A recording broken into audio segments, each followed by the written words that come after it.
How's it going, people? Welcome back to the channel and welcome back to the big over 1,000 waiting already. Make sure you guys hit the like button. Before we get going, as always, big up HUGH, SAEED, GRIZZ, TOBS,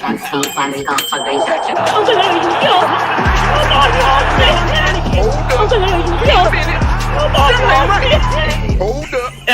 Let's talk. You want to compare to Mandy, the Mercurial, marvelous Mandy. You want to compare to Mandy, the Mercurial, marvelous Mandy, who actually commands his box.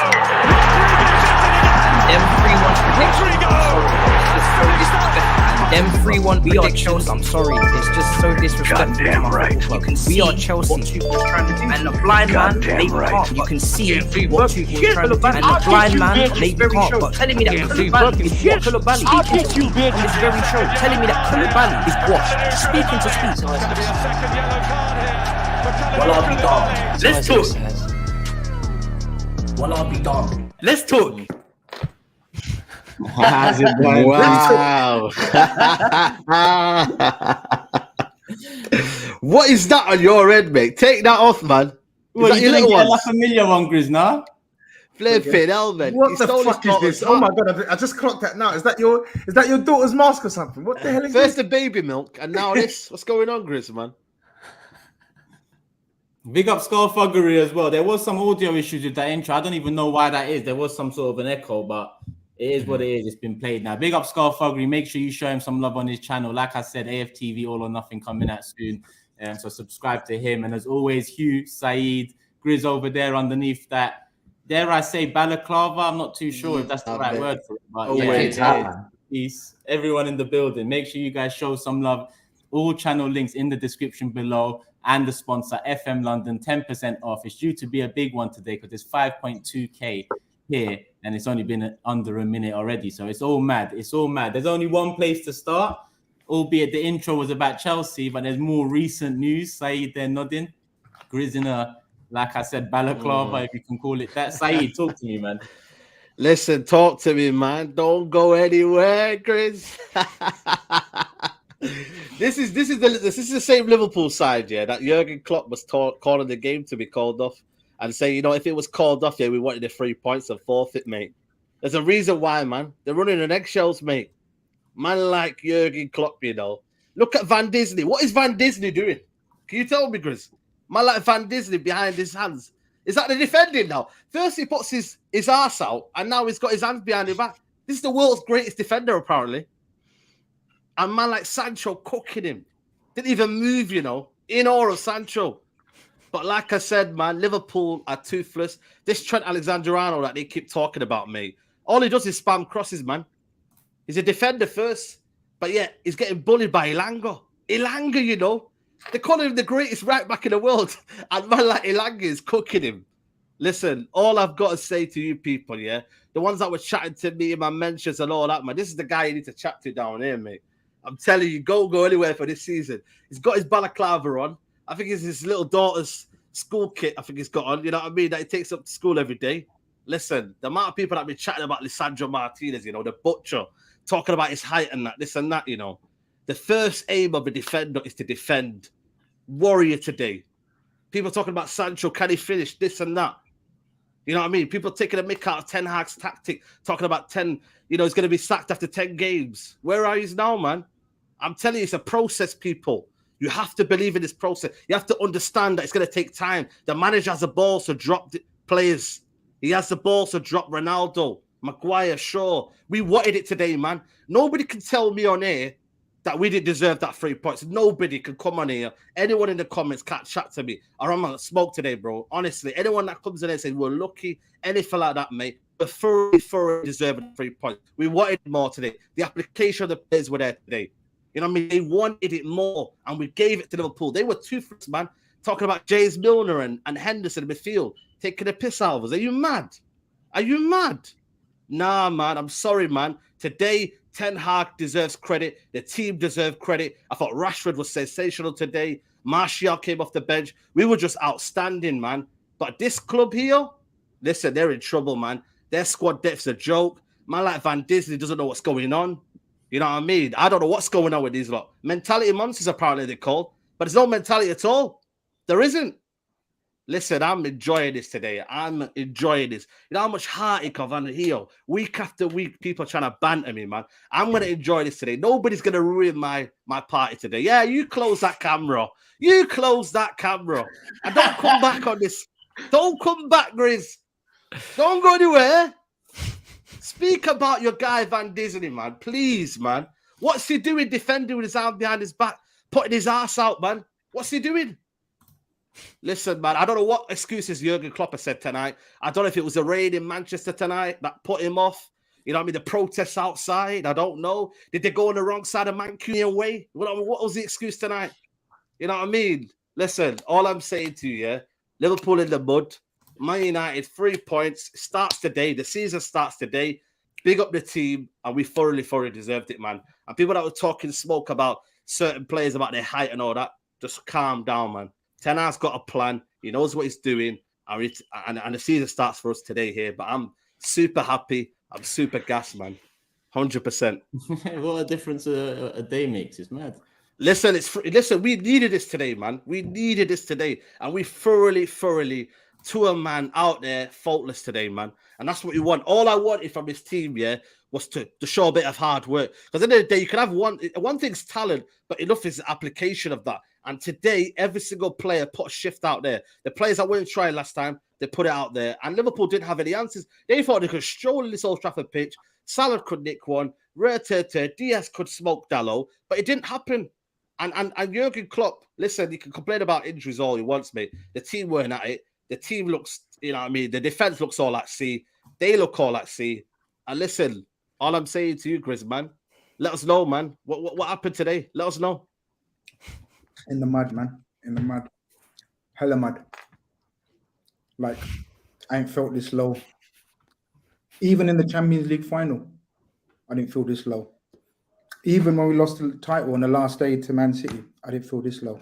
This is low, man. You're going to a banter club right now, and you're getting smashed up, and you're getting outworked, and you're like everything that we cussed Man United about, they reversed it on us. And we were the banter club tonight. What do you want me to say? I'm having egg on toast. Not even extravagant. That's because I'm humbled. When you're like I'm gone from sushi to egg on toast. You know what I mean? So it is what it is. First, people saying free rants, like what? Is rants free? What? I thought he's busy. Why everyone saying free rants? Like what? Is no more? He's free? Like, call me in if you're free. But of course, people are going to call me out or Liverpool out and come from my head. Every right to, man. I'm joking. Rance is my brother still. You know what I mean? In fact, Rance is big up Rance every time, actually, because I'm in this game because of Rance. You lot don't even know that, do you? I bet you lot don't even know this. I'm in this game like fan media because of Rance. He's the one who helped me at the start. So big up Rance every time. But stay the fuck out of this fucking show right now. I don't need it right now. I don't need it. But big him up every time. But yeah, man. We got cooked, guys. Just take the floor with you. There's nothing for me to say. Defend. No excuses. Injuries, fuck that. That 11, I said it on my show. And I did say it, though, on my show. I put a clip up on my Twitter. I said, I'm nervous because I'm only thinking the 11 can do it. Anything on the subs bench? Nah, not happening. When I saw Milner, Henderson, and Bobby Firmino starting in big 2022, I knew it's not easy. But I didn't know it's going to be easy. But I didn't know it's going to be this nasty. That was nasty. Like that first half, I've never been that embarrassed. I didn't know where to look, where to hide, where to run.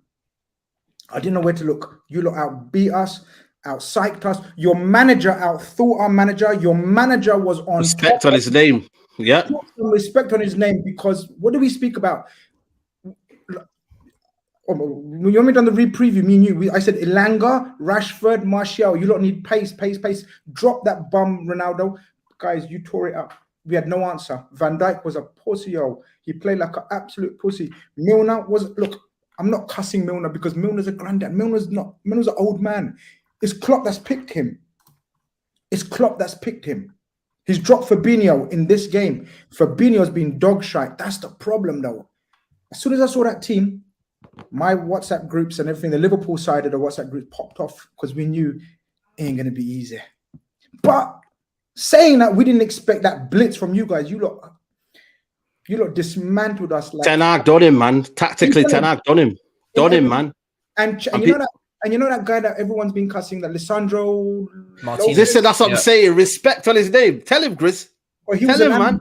He was a fucking animal today. Absolute little pit bull. But, you know, there was clips of the TV Butcher, going. that's what they call him. There was clips, huh? The butcher. That's Yeah, what the they call butcher, him. the butcher. The clips were going to Darwin Núñez and Thiago. They were sitting there thinking, we don't want to be here. We want to be wearing my daughter's balaclava. Or not even balaclava.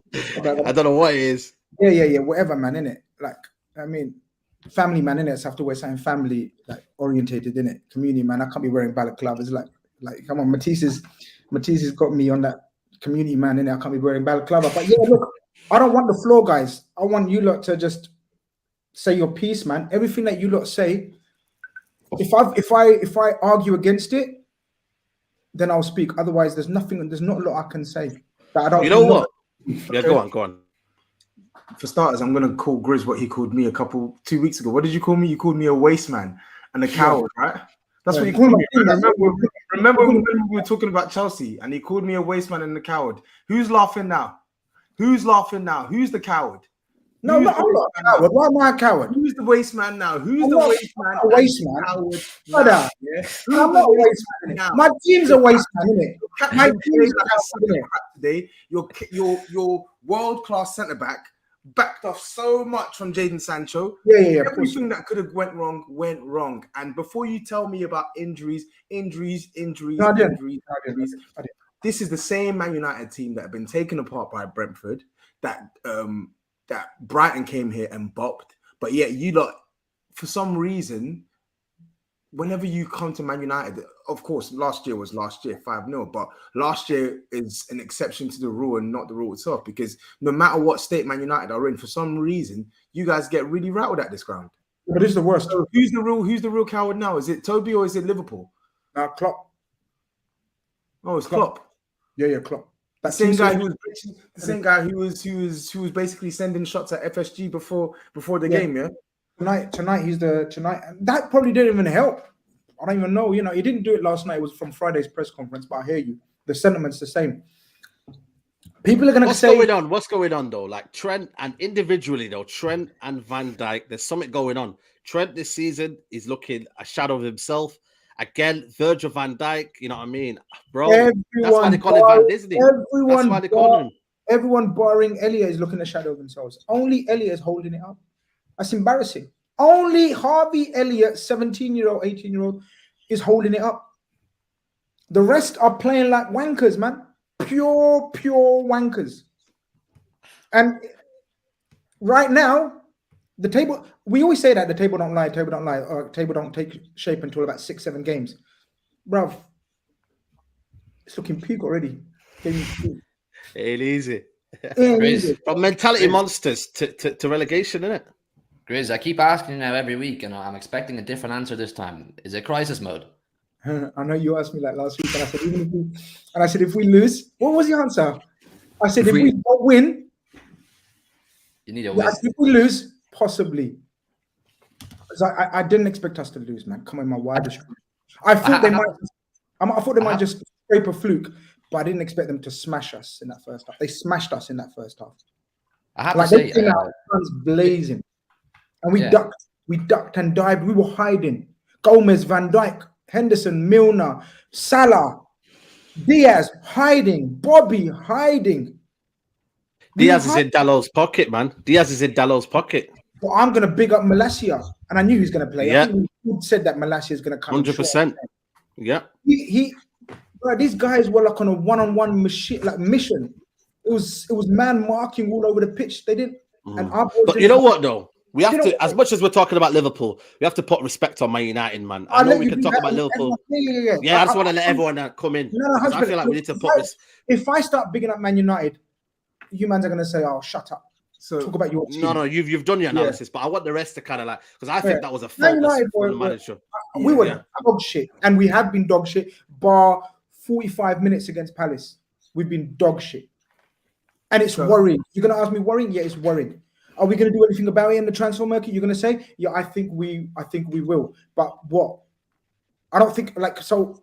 Majority of the fan base is asking for one player, like a midfielder. Do you guys think one midfielder changes that? No, it doesn't. It doesn't. This is my problem. This is my issue. It's sick at the moment, and we're not used to it. I think with on SAEED's point though, there definitely needs to be praise put on Man United. I think for starters, first and foremost, Erik ten Hag, we've criticised when he's done the dumb stuff. Like today, I think everything he did, he got it spot on. He made some big calls, man. He dropped Ronaldo, gave his reasoning for dropping Ronaldo. He dropped Maguire, gave his reasoning for dropping Maguire, and every single one of his points were valid points in relation to the game plan that he wanted to implement tonight. And you see the team were able to execute his plan perfectly. I felt Man United pressing today was on point. I think they really smothered Liverpool. They rattled Liverpool.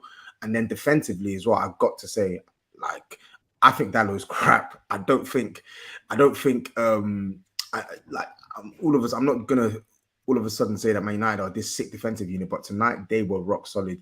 Malacia and Martinez on that side, they gave Salah no change, bro. Zero change whatsoever. Like blocks, tackling, tracking runs, like they were excellent. Varane was solid tonight. I think what's that? His first start of the season, SAEED, if I'm first start, man. With solid tonight. I mean, Martinez. They were playing up against the corpse in Firmino, to be fair, but but they did their thing, man. They were rock solid, and even Dallo, like Luis Diaz, you'd think versus Dallo, that's meant to be a mismatch, but even Dallo, like he didn't let Diaz stamp his authority on the game at all. Even Scott McTominay, I can't even believe I'm saying it. Scott McTominay actually played well. Ericsson actually did okay in the deep role. Even and Martial, man, when he came on, he could have easily bought Ronaldo one, but he said, you know what, for the betterment of the team, for the betterment of what we're trying to do, I need that link-up player. And he brought him on, and the goal was evident. And for me, like I said to you, this is why we brought in Ten Hag. Them tactical decisions that we missed in the past, we need a manager to be bold.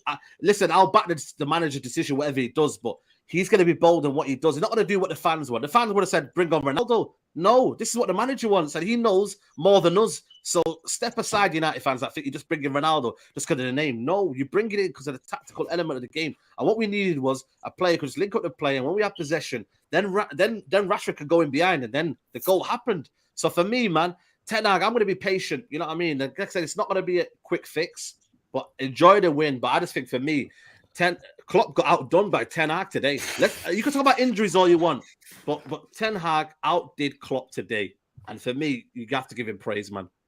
I don't think it's a full-on tactical win for Ten Hag. It was more of a personnel thing. It's amazing what taking out the likes of Maguire and Shaw and Ronaldo can do. But for Klopp, that goes I don't together, think it was the tactics. I think his players simply let him down. Klopp's players did not look I don't want to hear that. I'll be honest with you, man. You guys need to be fair in your assessment. When you look at it, like Klopp what happens to Klopp is what happens to Klopp. But you've got to counteract that. As a manager, you've got to counteract it. You've got to have a plan. And Ten Hag had a plan for every situation. When it was halftime, the game was finally balanced at 1-0. Anything could happen. Brought in Martial, we still had the ascendancy. It was only the last 15 or 20 minutes Liverpool had any sort of urgency or any sort of pressure.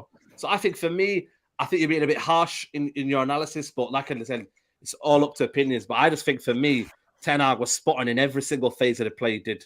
I think so as well. I think even we'll talk about how bad Liverpool were because they were bad. Defense was all over the shop. Trent was awful today, but that's deliberate, man. Like he knew, as basic as it sounds, he knew that's the weak spot. He said, if you get him 1v1, try and do him Elanga. If you get him 1v1, try and do him Rashford. If you get him, run off him Malacia. And it's no surprise that their goal came from Trent's side. It's no surprise their goal came from Trent's side. I think you have to give him credit because ultimately he made big decisions in his starting lineup today. He gave people opportunities that he's not really given them at the start in the previous other two games, and it's paid dividends. So when that happens, you definitely have to give credit to the manager, because when it goes wrong, when it went wrong against Brentford last week, etc., people were quick to criticize him. So if you're going to criticize him, you got to praise him when it goes right.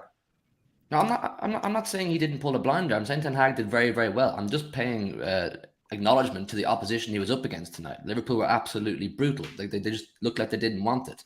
That Martinez Malacia combination looks like it could turn out to be something absolutely great. Like there's definitely now room for or we can talk about them moving forward and progressing, because there's signs there. It looks like Ten Hag finally has his own kind of players that he would like to use. But yeah, with Liverpool, they just didn't look like they didn't want it. For me, they just looked like they did not want it.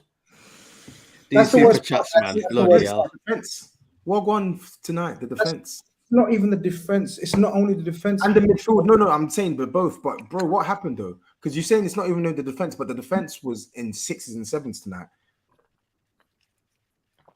Because let's be real, man for man, look at that defense.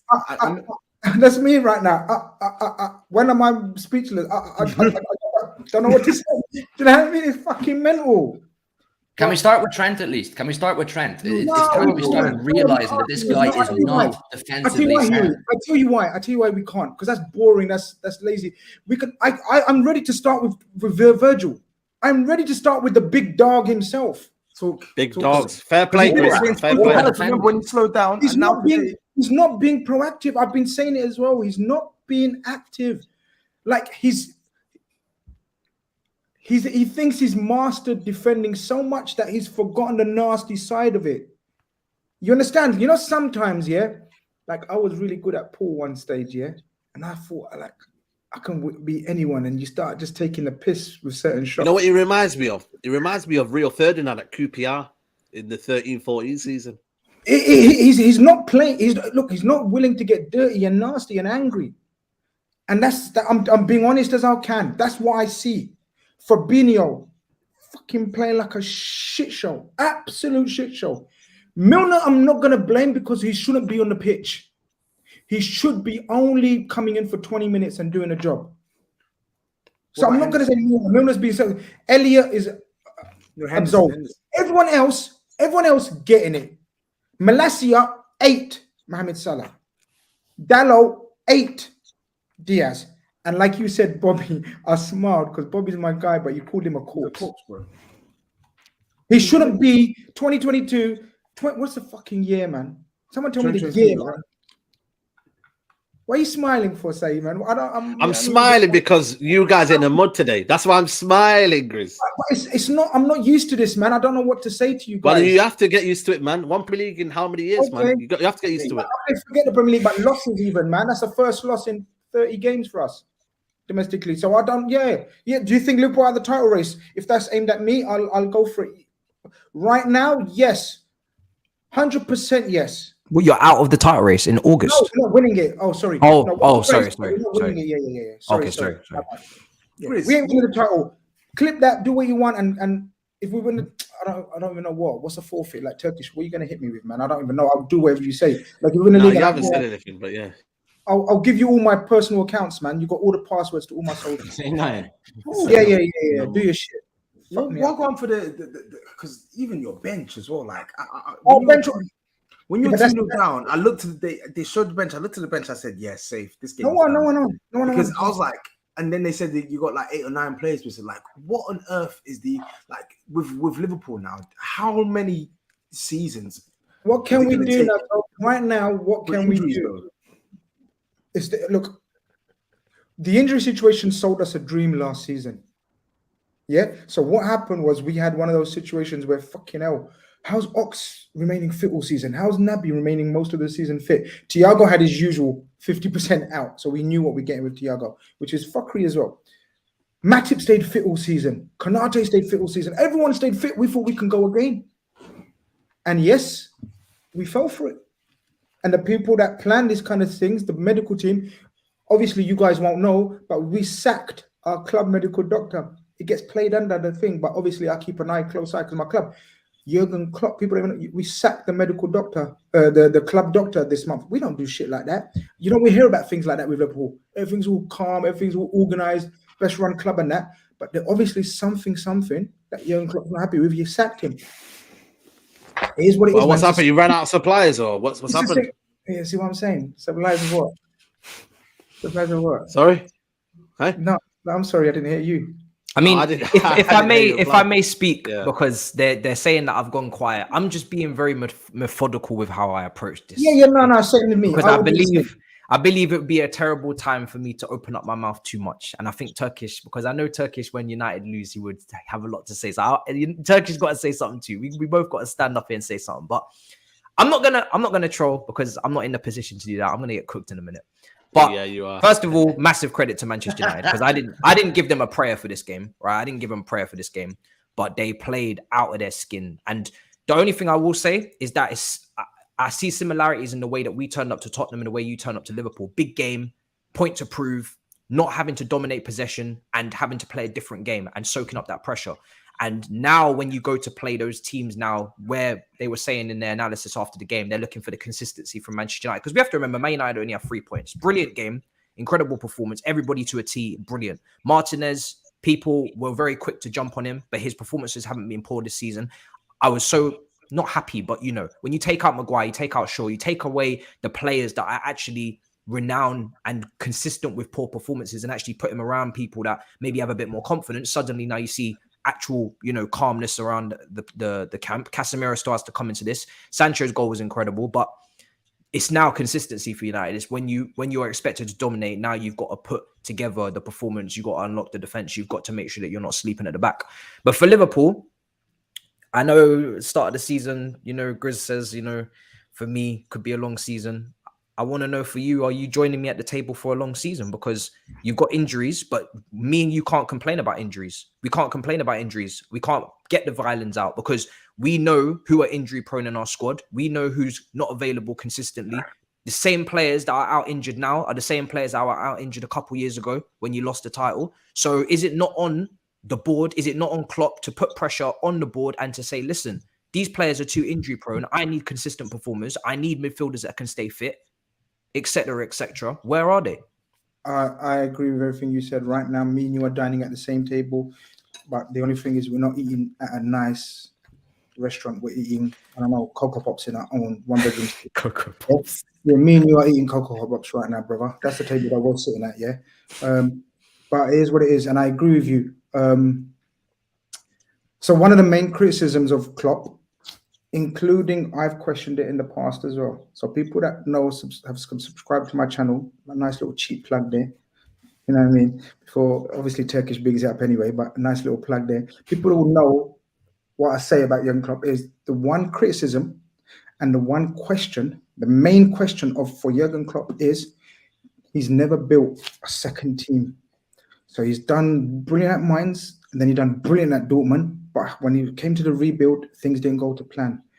It's looking like Liverpool need to, just like Man City have done a little undercover rebuild of a job. Yeah, you know, a few first team squad players gone. Klopp has to do that, and that's my one criticism of Klopp, that I ain't seen him do that.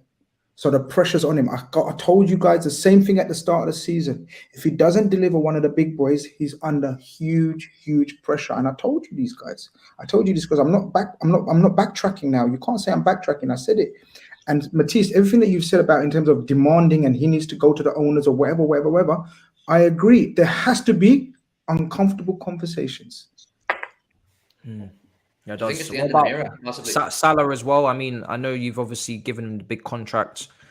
Your performances really start the season left a lot to be desired. I think your best game was actually against Palace, really, when you went down to 10 men and you actually started to put the pressure on. But Fulham, you were a mess, and then obviously this game a mess. Salah today, I know he scored, but come on, man, it's not enough, is it? For no. When you pick, you pick out of him and Mane who to give the big contract to. This is the star man. And you know Firmino's, I'm not going to say washed because that's disrespectful, but we know Firmino's over the hill. Diaz is still, I think Diaz is under maybe too much pressure too early because he's only just come into this league, really. He hasn't been here that long. Salah's the big guy who's got to step up. And he's up against a young left back who is really making his debut in the first couple of games, only just come to the league, and he's young and he's not cooking him. Why is he not cooking him? So with Bobby Firmino, he is without doubt the fourth choice striker at Liverpool, and he's looking like the fourth choice striker. And playing like the fourth choice striker, attacker, whatever you want to call him, yeah? The injuries to Jota and Nunes are killing me. I said Jota's going to be so fucking painful to see him injured. And he got injured in Portugal. So that's one of those unlucky ones. I'm allowed to bring out the violin for Jota. What's his injury and how long is he out? Hamstring, the fucking nations thing that they done with Portugal. So he's not back since then. It was a proper tear. So that hurt us. And I knew Jota's going to be slept on because everyone was talking about everyone else except Jota. And so many times Jota scores that first goal for us. And that's what we're struggling with to take the lead. He scores that opening goal with us. Nunes came in like a house on fire, does something stupid. The onus, I agree with you, Matisse, has gone totally on Luis Diaz. Already the onus was on him because Sadio Mane position. And now without two of the strikers are ahead of him, or attackers, I should say. And then Mohamed Salah, no dressing it up. Man's got his contract, man's got his money, he's had a nice rest, he has to perform. Not only with goals, which he has, to be fair to him, he's got 2 out of 3 so far, 2 in 3 so far, but in assists, in performance, and leader. He's got to be a leader now, because there is a bit of a, you can see the mentality monsters are frothing a little bit, man. So these people need to rise. Virgil, Henderson, Fabinho, and Salah, these big dogs need to rise. Otherwise, hit him with everything that you lot want to say, man, and I'll back you. And Trent as well. I love Trent, but he's got to rise it as well, man. I know he's great on the ball, but this is what, like two successive poor performances defensively. I know Crystal Palace going forward, he was really good with the ball, but he needs to be better defensively. I know you said that. So I'm ready to cuss Klopp again, Tobes, with that. I hear the accusations or criticism of Trent, but Jurgen Klopp as the coach needs to fix that tactically as well then. Because if you're asking man to be everything from right back, chief playmaker, chief creator, dipping into midfield, watching their winger, Mohamed Salah doesn't really need to come back. He's been given that task of just a little bit cheap. And then if they look to double up on Trent, he's in trouble every single time. I hear it. He needs to be more focused and learn positional plays. But I've always said he's going to learn that. But in terms of a structure, will he ever learn? though? Will he ever learn? That's the thing with Trent, man. Will he ever learn that side of the game? I'll be honest with you, man. I don't know. No problem. You're allowed to say that. If you want to go for a wild hot take after your team smashed us, I don't think it's wild. I don't think it's wild. I'll be honest with you. That defensive naivety in this game. Can you learn that though? Can you learn that? You learn that? He was lucky not to be sent off tonight, man. He was lucky not to be sent off. He looked rattled. And I get he's 23, but surely, like the defensive mistakes that we're seeing, they're so common now. It's getting a joke. It's getting too more common. Absolutely against moving him into the right-sided 8 position in midfield and getting a right back who's more defensively assured. I am personally right now, but again, I'm not open to having the opinion that ends all opinions and fixed. You see how it goes, you progress. Yeah. You know, if things need changing as he goes throughout his career, and like SAEED says, he never learns. So what do we give him? He's 23. Surely we give him up to about 25, maybe, I'd say, before you suggest that a player's written off. You know what I mean? And I think so far, it's wild to say he's written off. I didn't say he's written off. He's not written off. I just think 2 things before obviously, I don't want to pretend like as if there isn't another segment. But Trent's had Van Dijk, right? Top defender for years, helping him out there. Henderson, ridiculously robust, helping him out. And like I said, if you take him out, or you go through a change of the guard, right? You changing of the guard with new players coming in who don't have that same level of intensity or skill set. Just like if you take him out of the Liverpool team, maybe put him in another team who don't have these same players, is he going to get exposed more often? And that's where Trent, when he gets to 25, 26, 27, and he doesn't have these guys around him anymore because there's a changing of the guard. And now he's one of the experienced players that you don't really want to cover for anymore. That's when Trent really, you're going to see whether or not he's learned or not. So, and especially if Van Dijk's playing like this, it's not going to help Trent look any better. He's had one of the best defenders, if not the best defender in the world, next to him for a long time now, helping him on this side of the game. He hasn't got that anymore. But also, yeah, I think for me, Klopp, yeah, I think Klopp and Tuchel, I mean, yeah, the Germans it's been a rough week. How dare you put Klopp and Tuchel? How dare you put them in the same sentence? Turkish, why don't you give some praise? Why don't you give some praise? Let him do it. Let him do it. No, but that was cheeky. I don't want to hear that. I don't want to bring Klopp down with him. It's all mad. No, it's a sticky moment. It's a sticky moment. In terms of each one of their aspirations. So our aspirations was title and Champions League. It's a fucking sticky moment. And Matisse was obviously we're going to come to that. It's a sticky moment for them as well. So it's fair play to say that, you know, Klopp is going through one. This is more worrying than the spell that he had when we had no players and injuries and everything 2 years ago. This is much worse for me. People, Liverpool fans can argue and say, "Shut up, man. What are you talking about?" You know, but that's up to you guys. No problem. I'm here to give my opinion. In my opinion, this is looking worse than that scenario and scene when we had no centre backs because our 11 stroke 12 stroke maximum 13 players that we've got fit are still good enough when those ones weren't good enough and we were getting results in the end. That's the way I look at it. I think, like I said, the high line that you guys play, Alisson has been saving your ass a lot. He's been one of the top goalkeepers 1v1. You guys have just allowed chance after chance after chance in behind, and you've been escaping. And I think now today with Rashford there, you got caught. You got shown that can't play this risky game all the time defensively. You gotta tighten the ship a little bit more. Yeah, fair play, man. Cool. I haven't talked yet because I let the people talk. I know we did touch 10K. It's down to 9.8K. But listen, that is record numbers, people. So first and foremost, love for the love. Make sure you guys hit the like button as well. Screenshot it and put it on whatever Insta story, Twitter, tag us, and we'll share it and all that because that is mad. Hopefully, we touch 10K. Biggest show on YouTube, man. Biggest show on YouTube. Big up, man. Facts. But yeah, Liverpool. I've talked about Liverpool over the years, yeah, and I doubted them at times. Heading into season last year, for example, I didn't think Liverpool, if you remember the shows, I didn't think Liverpool would be up for a title challenge, but they proved me wrong. Reason being, with me, people might say it comes down to ownership a lot, but Liverpool's ownership is nothing compared to City's. Nothing. And I think, they spent a lot this summer in terms of that Núñez signing and whatnot. And I don't know how much of that comes down to Klopp.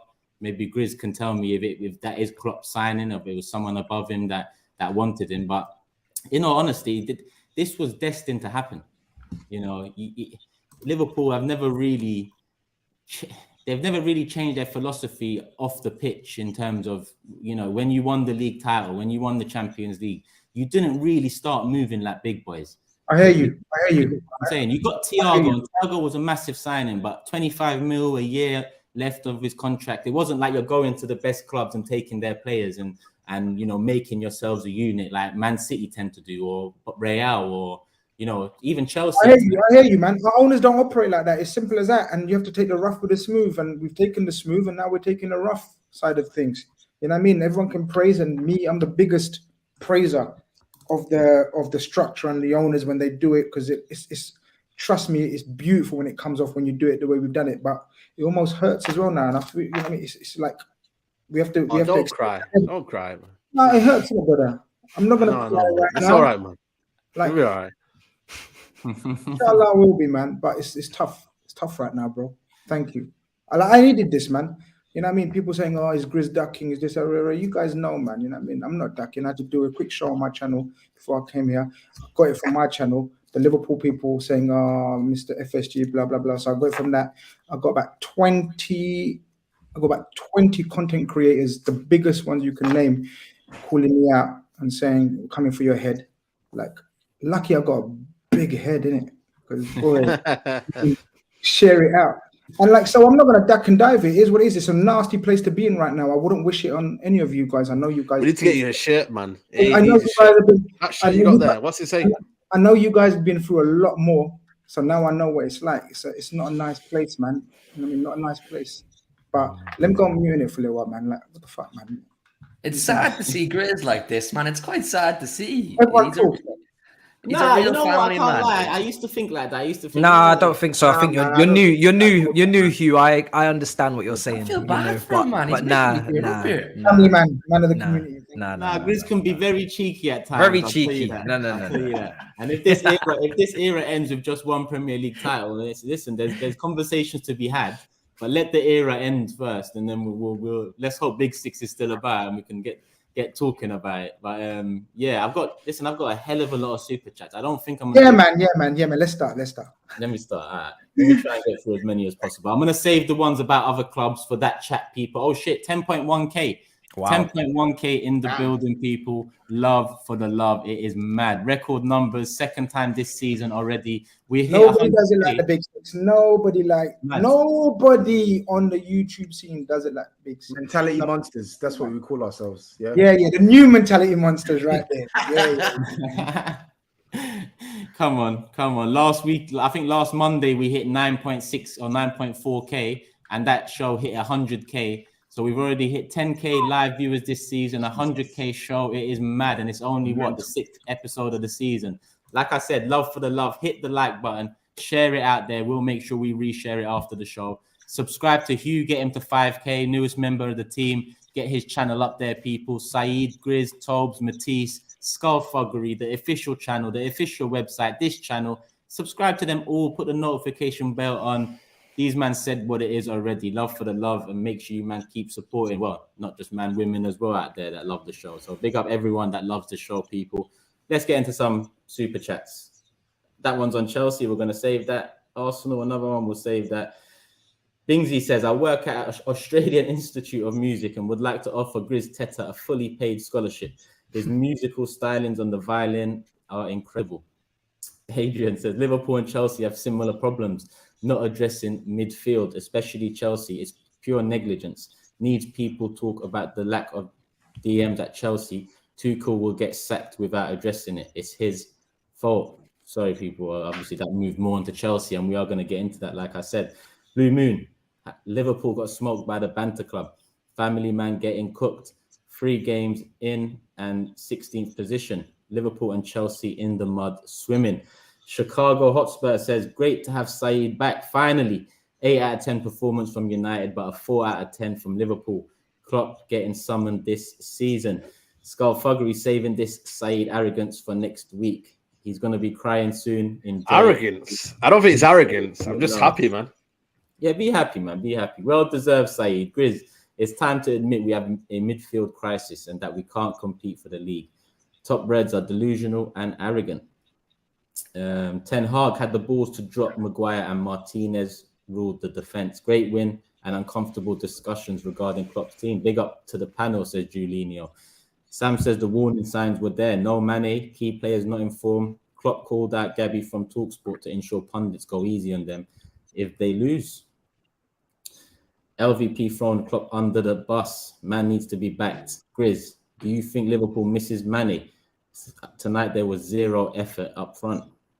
In short, GRIZZ, you missing Mane? I miss Mane, man. I love Mane. But I knew that would be the answer. So I love Mane. He's my king, man. Yeah, look, now's not the time to talk about Sadio Mane. He's no longer here.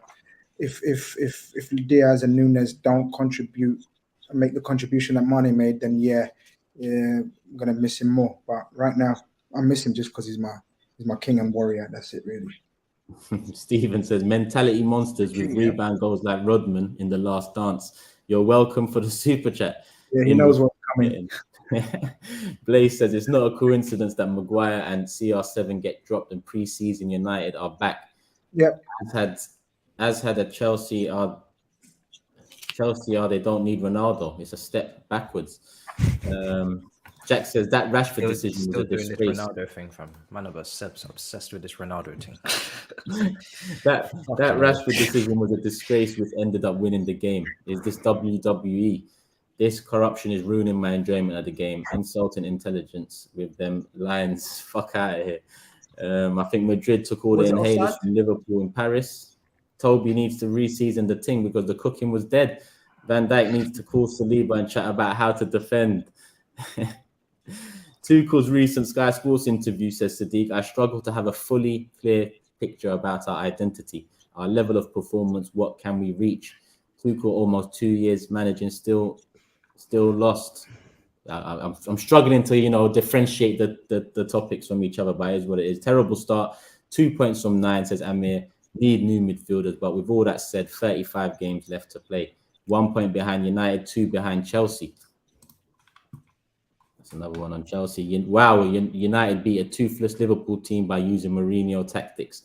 Arsenal would have torn United to pieces. Watch Southampton next week. United got Southampton away this coming weekend. Liverpool look like how away teams at Anfield look. SAEED deserves a bit of happiness. There you go, SAEED. People are backing you. United played like this in pre-season without Ronaldo. Ten Hag, drop him and free up the others. It's that simple. Where are we? I said this last week, says Philippe. This Liverpool team is the most overrated team in Premier League history.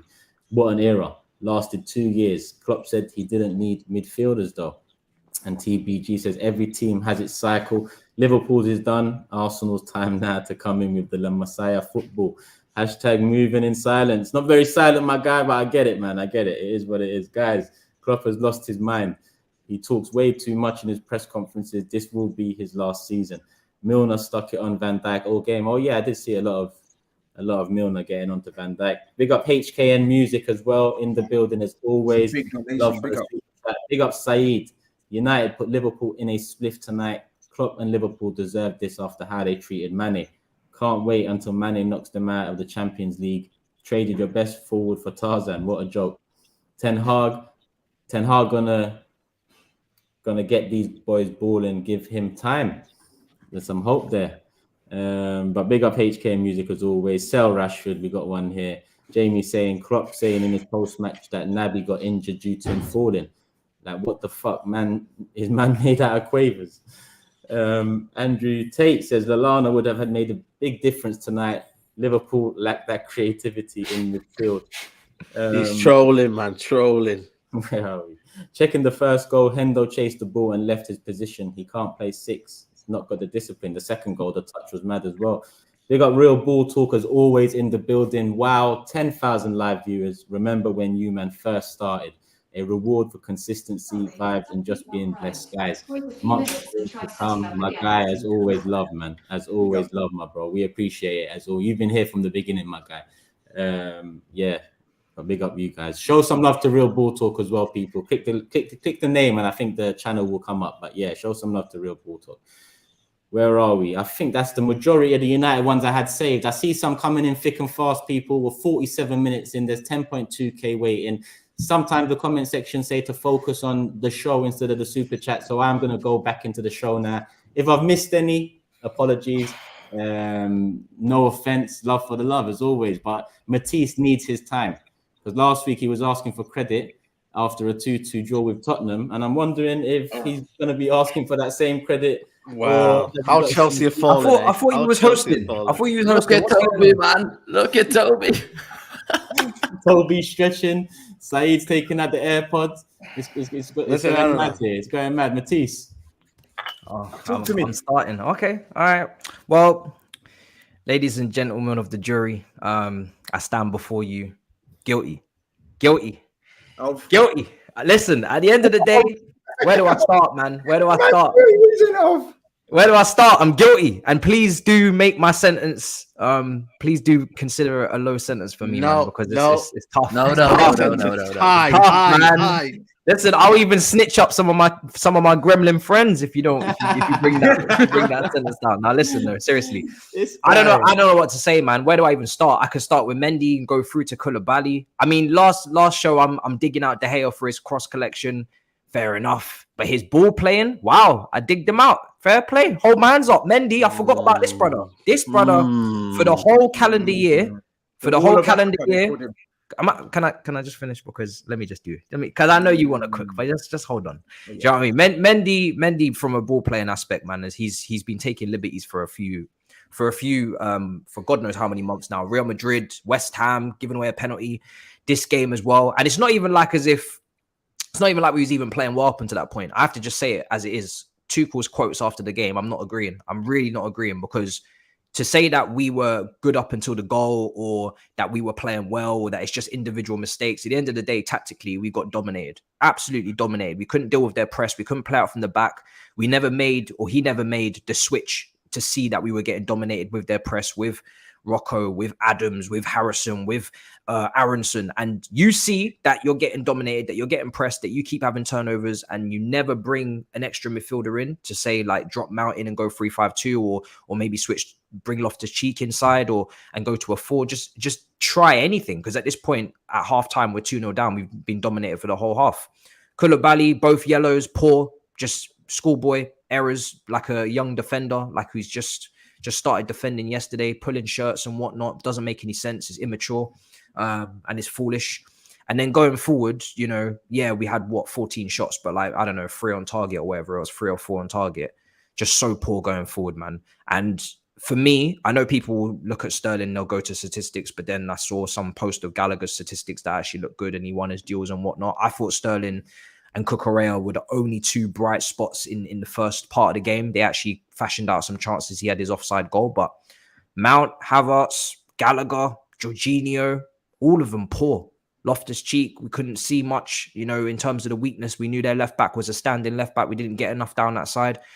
Everybody was so poor, man. Everybody was so poor. Tuchel, not, for me, mismanaging Gallagher. You're playing him in a pivot. It doesn't make any sense. You've decided that you're not going to use Ampadu, you're not going to use Gilmore. Maybe you don't think they're good enough, but that means for me, you need to really understand, like Liverpool, that you've got injury-prone midfielders, Kovacic and Kante. We cannot, as Chelsea fans, have the excuse of injury-prone midfielders. I'm not going to sit here and tell you we didn't have Kante, we didn't have Kova, because at the end of the day, I already know they're injury-prone. I already know that we need a DM. So we haven't brought one in. That's our own fault.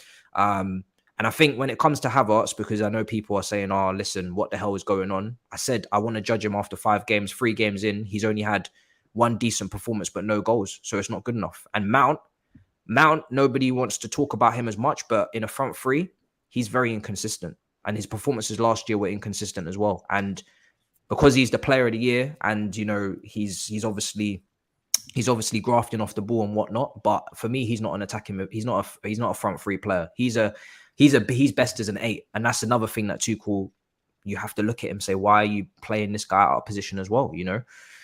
Maybe he's thinking profiles wise, this is what he has to do to get the best out of the situation. But for me, so many players out of position. I'm seeing Mount going 1v1 against players. It's not a consistent threat dribbling wise. It's not what I want to see long term. I want to see him as an 8. Gallagher playing in a pivot. Like I said, he's not press resistant. There was loads of turnovers. It's not what I want to see long term.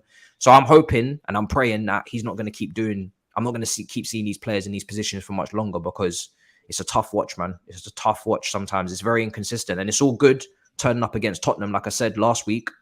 But you come against Leeds now and you get absolutely clapped. What can I say? It's embarrassing. It's embarrassing, fam. And now you know where that 3-1 prediction came from. You should have predicted it for this week. You should. What did you predict for this one? What did you predict for this one? We're 3-1 to you. Exactly. What's going on over there? Exactly. But no, listen, Big Dar's got to take it. You know, Liverpool could take it. Klopp could take it too. Big Dar's got to take it, man. I'm ready. Don't compare Liverpool going away to Old Trafford and losing 2-1 to you getting battered 3-0. Like, all that talking is not going to help you divert away from the smoke. You got hammered 3-0 by Leeds. By Leeds, bro. You sip that drink over there. You got hammered 3-0 by Leeds. The great Chelsea, the great Thomas Tuchel. The guy that's playing Raheem Sterling, false 9. The guy that's playing that played Conor Gallagher in a pivot, bro. The same guy that tried to scrap my manager last week. Yeah. Speak on it. Tried to scrap my manager last week only to get embarrassed by Jesse Marsh, bro. You got schooled. And you think that essay and that speech, the King's speech, is going to help you? You think the King's speech is going to help you? What did I tell you about this Shai Havertz guy? Everyone keeps telling me, oh, he's not playing well. What is the difference in his performance on the weekend to what we've seen in 80% of his appearances in the Premier League? I get told he creates. He doesn't get any assists. I get told he makes Chelsea play better. Yet you played like a sack of shit on Sunday. I get told he's a goal threat. Yet he doesn't score any goals. I even get told he's a big game player because he scored in the Champions League final. And he doesn't score in any big games. He doesn't score in any fucking big games, but yet he's a big game player. How does that make sense? This guy scored 1 goal against any big 6 side in the Premier League, but he's a big game player. Explain it to me. Lukaku was the problem. Oh, this player is the problem. That player is the problem. So why are you getting slapped 3-0 by Leeds? I mean, just to comment on that. Why are you getting slapped 3-0 by he can Leeds? still be a problem, part of the problem, but not the whole problem. He at the end of the day, he fucked up the environment. So he was still a problem. You still get rid of him, but carry on. I don't care if you get rid of him because he's gone now. Yeah, he's gone 100%. now, and you're still struggling. And now, yeah, but I told you, I I said after Tottenham that we still had other issues. Now you're telling me you want to bring in Aubameyang, and you think that's going to solve your problems. I didn't say it was. I didn't say it was. I didn't say you. I'm saying your club. They think that's going to solve your problems. Chelsea have this weird savior complex. There's so many issues in the team. Like, the team is strong on paper, but they're so dysfunctional, and it doesn't help. Thomas Tuchel, I'm probably one of his biggest defenders on here, but you can't defend the indefensible. Because like I said, yeah. Why he did are on you one Sunday- of his biggest defenders on here? I'll get to that in a minute. I'll get to that in a minute. I'll get to that in a minute. I think he's Hold a on. top I manager, don't but- get it, like, I Hold don't on. I'll get to that in a minute. But He's bro, like, overhyped, man. My point is, like, on Sunday, he's waffling. He's waffling about this. Brother, it's time for you to manage now, because I think he's gonna get Aubameyang. It looks like it. I think he's gonna get Fofana. It looks like he's gonna get the players that he wanted after the back of spending 100 million on Lukaku, who was a resounding flop. Now there's no place to hide with Thomas Tuchel this season. Yeah, we've seen his prowess in the cup competitions. We know that Chelsea are a cup side, but brother, you have to do it in the league now. You have to be consistent. That's the point, though, Toby. 100%. That's the point. That's a one-off games, man. But like I One-off said to you, games. like I said after you against Tottenham, and Turkish asked me, he said, after that performance against Tottenham, do you have higher aspirations? Do you think that you're capable of doing more than you said at the start of the season? And what did I say? I said, regardless of the result against Tottenham, no, because we still have issues. And these are the issues. Well, I didn't see it coming in this game, but I thought Leeds would be a tough game. And here are the issues. But in terms of why do I defend Tuchel, I think if any of you had a manager that won you the Champions League, that took you, let me continue because I know Saeed's going to cuss in a minute, but that won you a Champions League and took you from a team that were finishing, and we are still finishing third, fourth. So that's the clear, consistent. Sure? Yeah, we're still, no, I'm talking about not this season. I'm talking about prior. Still finishing third, fourth every single season, constantly batting for top four. Haven't been in a title race since 16-17. When a manager comes in and within the first few months, and by the way, in that Champions League run, does tactically take apart every top manager that he came up against. Simeone, Zidane, Pep, all these guys dominated every match, deserved to win the Champions League, as much as other people will disagree. When he brings you a Champions League to your club, anybody sitting on this panel, if that happened, you would defend that manager. And you would defend that manager for the full year of last year in what was a very difficult season for Chelsea, whether you want to run banter or not. And then you would give him time this year to sort his shit out. And yes, he does need to show that with the signings that he's bringing in, like Aubameyang, huge pressure. There is no situation with Aubameyang where you could say, oh, we're going to wait a couple months for him to score goals. Oh, it's Aubameyang's fault. If Tuchel brings in Aubameyang, he's worked with him before. He was in London just earlier this year before Santa came to town. There's no excuse for adaptation. There's no excuse for waiting on goals. There's no excuse for him not fitting in the system. But of course, I'm going to back my manager, and I'm not going to fall into the consistent theme. Hold on, I'm not going to fall into the consistent theme of Chelsea sack another manager, and then what am I expecting next? I'm expecting everything to change. Now, if he finishes outside the top four, different conversation. But 3 games in, of course, I'm still going to back him. But he has to sort it out. I can't lie to you, man. He's got to hold that for Leeds. 100% he has to hold that for Leeds. He is as much to blame for Leeds as any of the individual errors. He can't come out against Leeds and say that we didn't deserve to lose, or it was down to this, it was down to that. At the end of the day, we got dominated. Can I say, Matisse, I think this manager has got too much credit in the bank from the Champions League. I really do. I've never seen a manager like this. I'll be honest with you. I look at the how long's he been there? 1.5 years, something like that. I still don't see a style of play. He uses the back five to cover a lot of cracks in the team. You know, his team is so, there's no coordination. His team, there's no fluidity. I'm looking at the players in there. We keep talking about more players and more players. I'm looking at the real problem, and that's Tuchel's system. That's where, for me, players thrive on. And these players are not thriving. We talk about Sterling coming in. He looks so clueless up there. And you can say he had a good game or whatnot. The transcreation. Where did Reece James play on the other game against Leeds? Did you know where he played? Yeah. Where did he play? Same place he played against Tottenham. Yeah, but when you look at like this Chelsea team, they don't have an identity. And that's where I've talked about. We could talk about numerical value. I said last week, didn't I? I said, talk about top 3, 4. I talk about this identity, this Chelsea team. Honestly, Matisse, you can't tell me you know what this team is going to give you week in, week out. You don't. I don't know what this team is inconsistent. The team is inconsistent. The team is inconsistent. And that comes down to the manager. It comes down to his philosophy, and the players get the confidence from that. The players are looking around thinking, bloody hell, he's playing there, Mount's playing there, Sterling's playing false 9, and the players looking confused. And you could get many players. You could get Aubameyang, and I tell you what, man, you're gonna have the same problems where Aubameyang's playing left wing back. I'm sorry, this is what the manager's gonna do. I'm not even bantering. I think it comes down to the manager. I think for me, his tactics are overrated. I think I'm looking at him in the system, and I'm thinking it's not going to work, man. And maybe 2 things can be right. I don't think maybe you do need a new manager. I don't think so at all. I think you're overreacting massively there. And I think last week you said that Ten Hag should pick up his bags and walk. And I told you he should sit down and see it out. Ten Hag. You said that he should just get up and No, leave no, no. because there's That's too much to no, do. man, But anyway, so I think you're doing too much. Take that quote back. I think you're doing too much. But no, I'm not doing too much though. I do think you are doing too much because, like I said, his record with this Chelsea team in the big games against Pep, against Klopp. Yeah, Klopp has not beaten him loads of times. Every time he goes up against the top managers, he competes. God. Hold on a second, I'm not done. Every time he goes up against the top managers, he competes. Every time, and he's actually got the better of most of the top managers that he's come up against over the time span of when he's been managing Chelsea. The issue is consistency and also misprofiling. I think he knows what he wants to do. However, he's asking players to do things they can't do, such as playing out from the back against Leeds under a very unique, aggressive press. You don't play Gallagher there. That's misprofiling. That's poor. You know Gallagher's not a deep line and playmaker. He's not a press-resistant midfielder. He is a 8. He is a counter-presser. He is an arriver in the box. So that doesn't make any sense. Playing Mount consistently at right wing or left wing, whatever. He's not a dribbler. He is not a elite chance creator in my opinion. So if he keeps creating these problems, he is shooting himself in the foot. He's shooting himself in the foot, and he's got to. That's what I'm saying. He's got to start profiling people correctly. But I don't think it's that he has no tactics or he doesn't know what he's trying to do. I just think I'll be honest he's with going you, about it the wrong way. Nobody can tell me what a two-shell system is. No, and maybe you, Matisse, can. But as a rival fan and people that are watching the game, and you just look at that game and thinking, right, what is a two-shell team? Nobody can come on here and tell me that is a two-shell team. Nobody. Because I don't know what it is. Fair enough. For me, I knew my thoughts on Thomas Tuchel were correct when I saw him put Raheem Sterling through the middle in a false nine system. If he had half a brain or he'd ever watched Manchester City play with Raheem Sterling through the middle, he would know it doesn't work. Raheem Sterling being the sole provider for goals or with that level of responsibility and that lack of space through the middle simply doesn't work.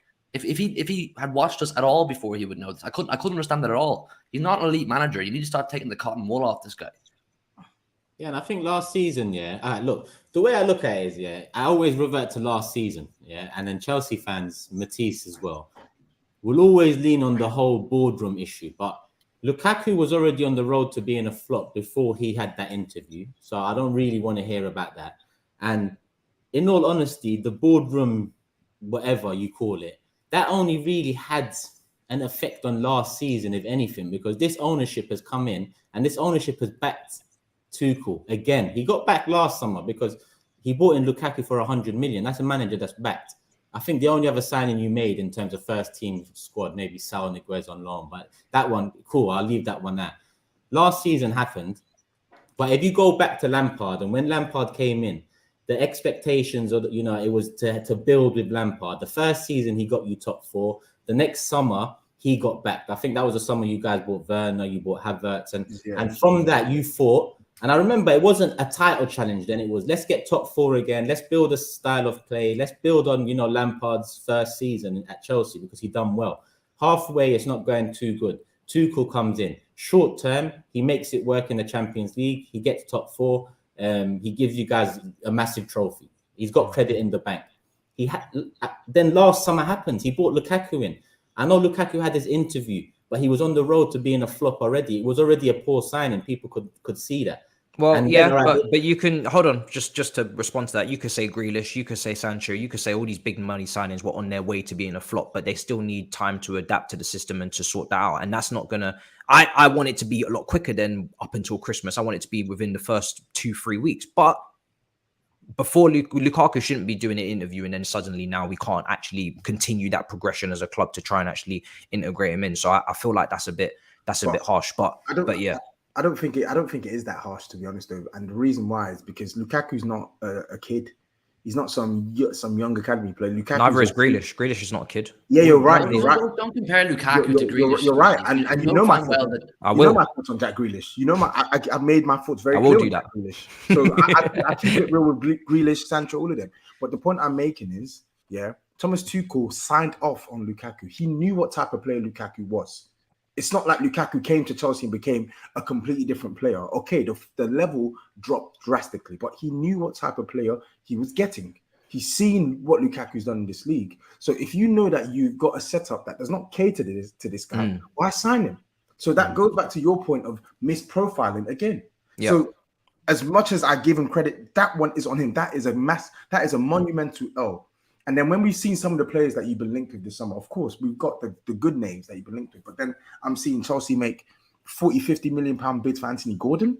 Yeah, I personally, and I'm like, what the hell is going on here? And then really, all summer, all throughout last season, we're hearing from your fans about how static Lukaku is, how he doesn't move, how outside of scoring he doesn't offer anything. The ball doesn't stick. He doesn't take them further up the pitch. And yet you're going for a striker in Aubameyang who, okay, great, he's got much better movement than Lukaku. He will probably score a couple of goals, but you're still going to experience the same issues in terms of the facilitation aspect. You've got a guy who thrives on chances, who literally thrives on chances, and yet you're a team who are still struggling to create chances as well as put chances away right now. So I just don't understand what's going on here. Yeah, and this reverts to the point I'm saying. Now, with the money that's being spent this summer, there is no hiding place for Thomas Tuchel. There's not going to be, because now this summer he's going to have he will have had 1, 2, 3, 4, I don't know, 4, 5 odd players where Chelsea have gone out of their way to sign. You wanted Cucurella, you got him. You wanted Koulibaly, you got him. You wanted Aubameyang, it looks like you're getting him. You wanted Fofana, it looks like you're going to sign Fofana. Chelsea are paying over the odds for players that this guy wants. So there's no hiding place for Thomas. 100% agree.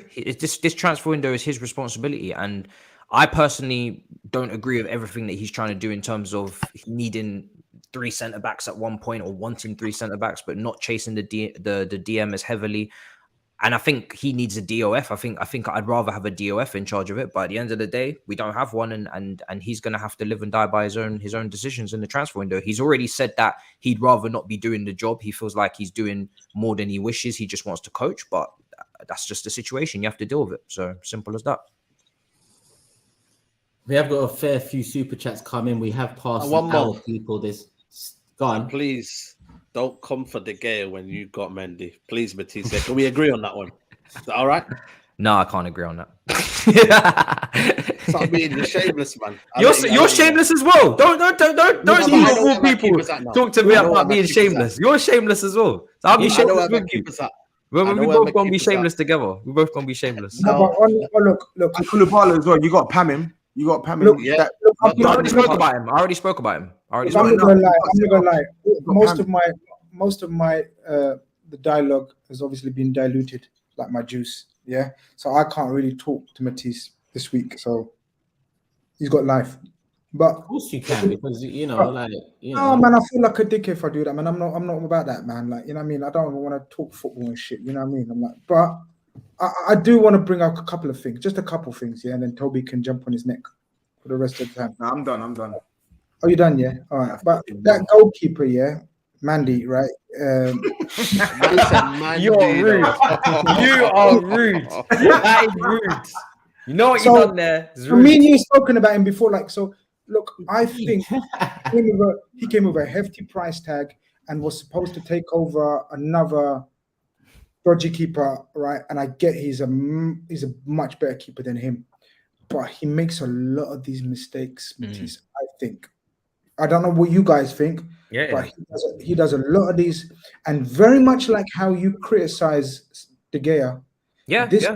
This guy can't play ball. He can't play ball. You know. I said it. And it's a problem, and he looks so shaky, and it's not even you don't have to put too much pressure on him. You put a little pressure on him, and he proper turns into him. It's like a fish riding a bike. If we're being honest, right, he'd be benched if we didn't have Kepa. Like, if Kepa was for me, bringing in Kepa is just like you're just causing different problems and taking away some problems and putting different problems there. It's not really serious if you're swapping him in. But if you had a second choice, because Mendy didn't cost much, he wasn't meant to be this big name signing. He was only coming in as a backup to Kepa, and then he eventually took. Man. How much did he cost? Cost 30 million or something? No, he cost like 20, and he's on like 50k a week. But that's nothing in these days. You know, big dogs, big money. But it's not only him though. It's like your midfield is like, we can't talk, but your midfield, like, He hasn't got a I'm plan. not He having has this big dogs thing anymore from you, man. Listen, Turkish, come back to me when you've won the Champions You're League. or at Prem, my bro. table now. No. You need to win the Champions League or Prem, bro. my friend. You need to win the Champions League or Prem. We're ordering on the same table, same receipt. We're splitting the same. You guys can only have so much chest. We need trophies with this chest. You and SAEED are over. I mean, Nah, you lot still need trophies with this chest, man. SAEED. You and GRIZZ are over there. They're eating. GRIZZ might move his chair over here soon. It might just be Hugh over there on his own eating. So GRIZZ might pull up. I'm getting lonely, man. I'm getting lonely. He's over got here. his toast anyway. You're here, Matisse. GRIZZ has got his toast anyway. Right now, we're waiting for our food. The starters are coming out. They only serve toast at his table. I'm eating steak over here. Turkish, SAEED. I can't lie. You got limitations. You can only go so far with me and GRIZZ. But Hugh, what I'm gonna say, you got listen, you still are having nothing in that cabinet. So I don't give a fuck, bro. What you gotta say, yeah? You're still at the end of the season. You're still crying to sleep, wondering what you're gonna lift, yeah? So it's the same shit, different year for you. Same shit. Your trophy stick does not make you feel any better about what It does, bro. Because I just know you have a ceiling, bro, as a Tottenham fan. It's as simple as that. Any less, bro. You have a limitation as a Tottenham fan. Don't forget, if I bro. were you, I would dust off those glasses and reflect on. I've reflected. You got hammered 3-0. I think you should just chill. You got limitations, bro. By the way, Toby, you make a point there at the end. Leeds, by the way, respect on Leeds, man. Yeah. We haven't even Give credit discussed to it, Leeds. but you know what? I listen, that's the scum as well by the road, by the way. But you know what, Leeds, that manager and what they did, fair play, man. Fair play. I said to you, watch out for Leeds, didn't I, this season? No one expected him to come in and do that after Bielsa as well. He needs respect. I'm not gonna lie, I did this season when I seen the players that they brought in and the type of profile of players they brought in. Bro, Leeds might do bits this season. But yeah, big up. Listen, let me move to Super Chats because we're 10 minutes past the hour. It's 10 to midnight over here in the UK, and we've got a couple more matches we need to touch on. First and foremost, there's 9.5K still in the building. Make sure you guys hit the like button. I think we're over 3K. Let's get to 5K before the video ends, if possible. But listen, love for the love. 10K record numbers tonight. We appreciate it. No end. Let me see what the chat is saying. There's a whole lot. Again, I might miss a few people depending on time, but let's get into it.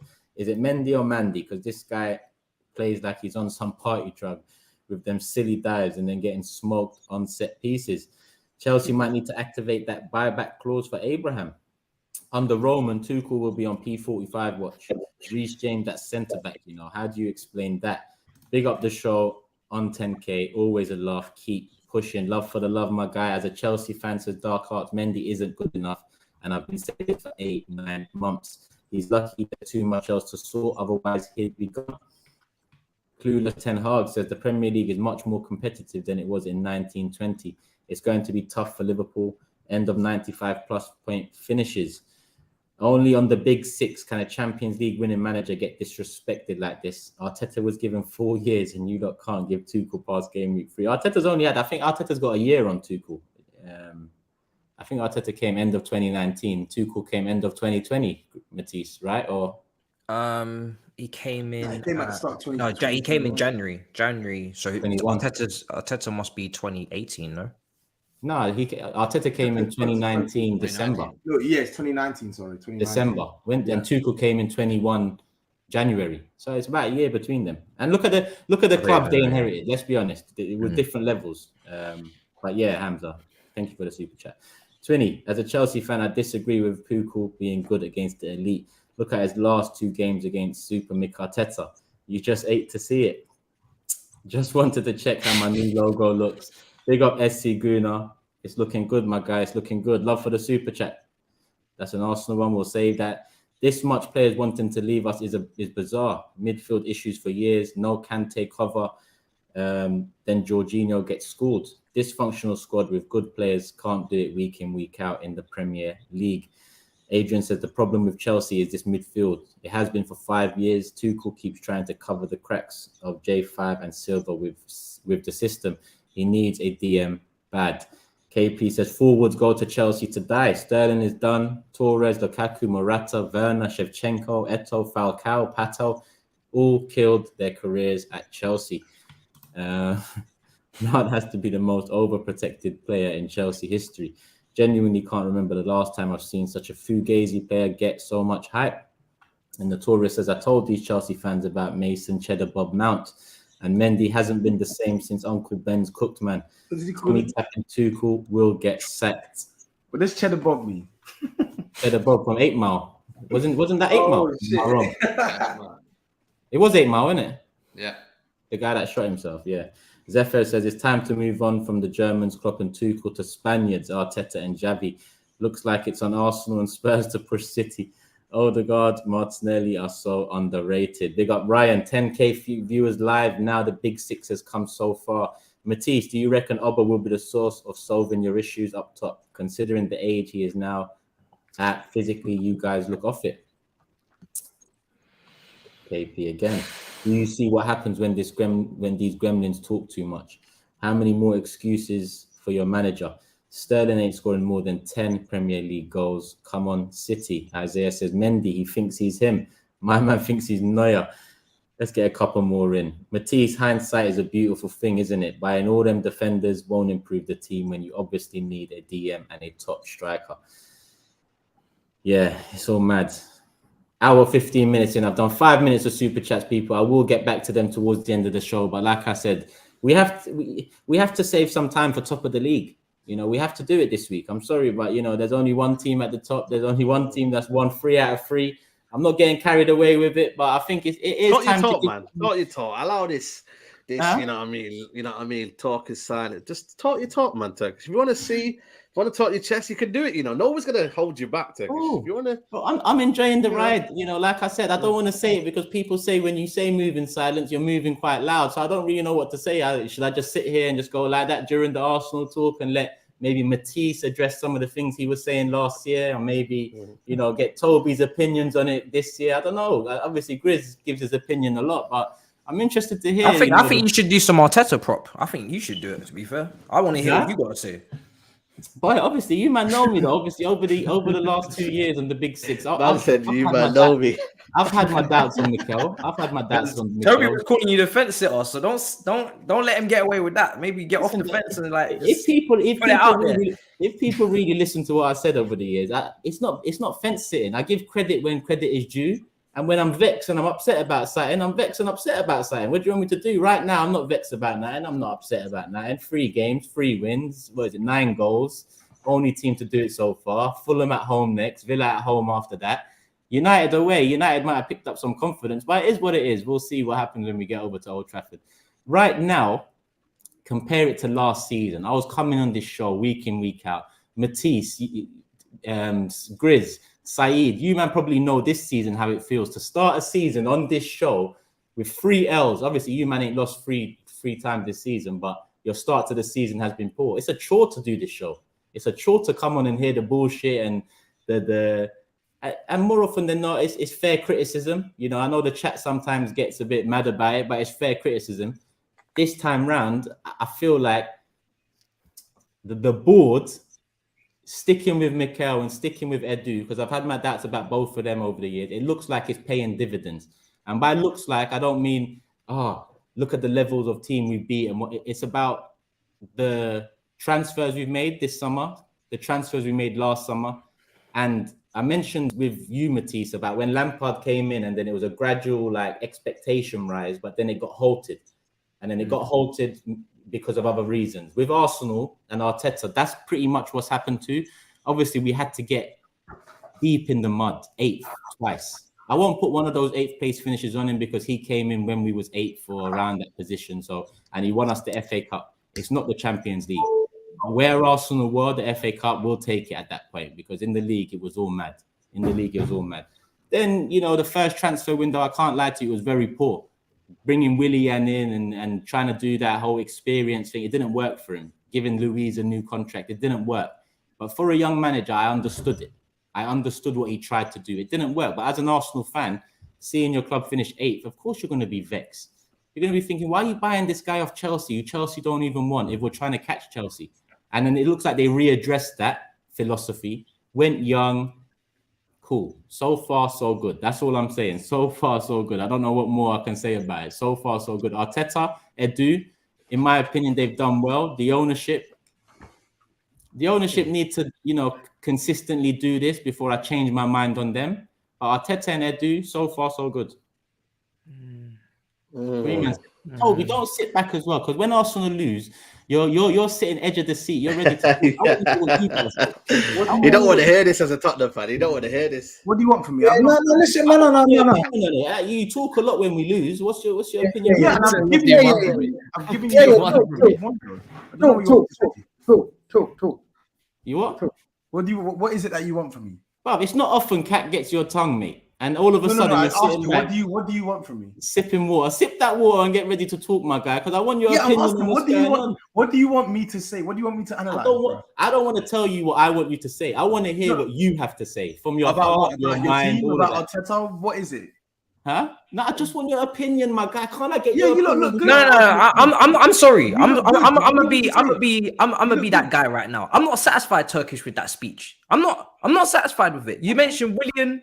This is not relevant. I want to know what you think right now. This Arsenal team and their chances of making top 4. I want chest. I want proper chest. I think we're making top 4. I've said that. You think there we go. I want to hear it. I want to hear that. I think we're making top 4, but that's nothing to bring my chest up about. Top 4 is top 4. My standards are higher than that. But if you want it, I think we're making top 4. Is that what you want? Yeah, I definitely want that. Okay. Now can I ask Toby his opinion, because I'm moving on to you next, Matisse, because you had a lot to say last year. I'm going down the pecking order. Game man. Your name's at the top of this list. I want your opinion about the current circumstance at Arsenal. Yeah, you look good. You've played well. 3 straight wins. I don't think, no one's done that in the league. And I think you kept 2 clean sheets out of 3. It's good. It's good. But, I mean, barring Crystal Palace, did you expect to not beat Bournemouth? Did you expect to not beat Leicester? So, it's impressive what Arsenal are doing, but some perspective. Sorry, there's a fly that's here. Some perspective is needed. I think you would have expected Arsenal to have at least got minimum 6 out of 9 points in this run. What I will give you more credit is that because of the transfer window, though? Because last year, when we headed into Brentford away, I wasn't confident about Brentford away. But this year, I was. I said 6. I said at least 6 out of 9 points. It's because with the team that you had at your disposal and the teams you were playing, you should be winning. You should be beating Leicester at home. You should be going away to Bournemouth. Maybe the 3-0 win was impressive. The way you played was impressive, but you should be winning. That should be 3 points.